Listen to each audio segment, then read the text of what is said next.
কাজে এলো না সন্দেশখালী ইস্যু, প্রায় 2 লক্ষেরও বেশি ভোটে এগিয়ে হাজী নুরুল। সন্দেশখালী ইস্যুতে তৃণমূলই পাশা বদলে জয়লাভ করলো। তৃণমূলের দাপট বজায়। বসিরহাটে কথা বলবো প্রতিনিধি অনুপমের সঙ্গে। অনুপম, কত দফা গণনা হলো এবং কত দেখা যাচ্ছে এখন ব্যবধান? হ্যাঁ দেখো অয়নদা, এই মুহূর্তে 8ম রাউন্ড শেষে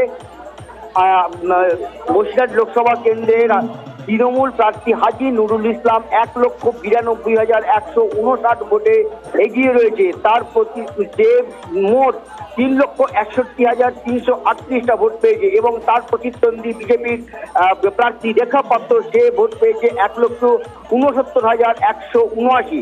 মোট 1,92,159 ভোটে এগিয়ে হাজী নুরুল ইসলাম। আর এই ভোটের খবর সন্দেশখালীতে পৌঁছাতেই সন্দেশখালীতে সবুজ আবিরে রাঙিয়ে দিল সেখানকার তৃণমূলের কর্মী সমর্থকরা।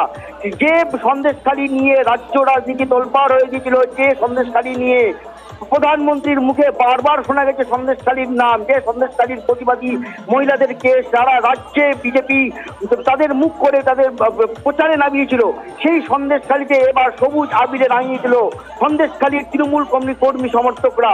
এই ভোটের যে সন্দেশখালীতে কিন্তু বারবার দেখা গেছে যে শুভেন্দু অধিকারী থেকে শুরু করে বিজেপির বড় বড় নেতৃত্ব, তারা কিন্তু সন্দেশখালীতে বারবার গেছে। সন্দেশখালীতে কিন্তু পথসভা থেকে শুরু করে সমাবেশ সব রকম কিছু করেছে, কিন্তু তারপরেও কিন্তু সেই সন্দেশখালীতে বিজেপি কিন্তু প্রায় 8,000 সন্দেশখালীতে কিন্তু তৃণমূল প্রায় 8,000 ভোটে এখনো কিন্তু সন্দেশখালীতে এগিয়ে রয়েছে। আর তারপরেই কিন্তু মেতে উঠলো কিন্তু। আমরা দেখতে পাচ্ছি সেই ছবি অনুপম, এবং তার সঙ্গে সঙ্গে এই রকম ফলের ট্রেন্ড দেখে গণনা কেন্দ্র ছাড়লেন রেখাপাত্র, আর রেখাপাত্র গণনা কেন্দ্র ছাড়ার পরেই তাকে ঘিরে জয় বাংলা স্লোগান।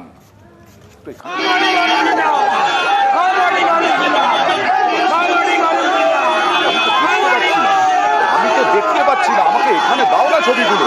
কি অসুবিধে তোমাদের?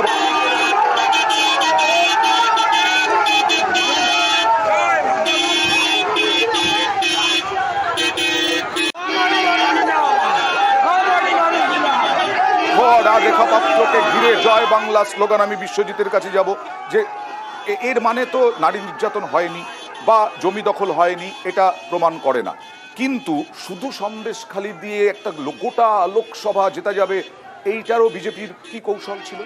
কৌশলগত ভুল ছিল। শুধু যে ওই অঞ্চল জিতবে তাই নয়, তোমার মনে থাকবে যে 7টা বিধানসভা, সন্দেশখালী তো তার একটা অংশে এপিসেন্টার, সেটার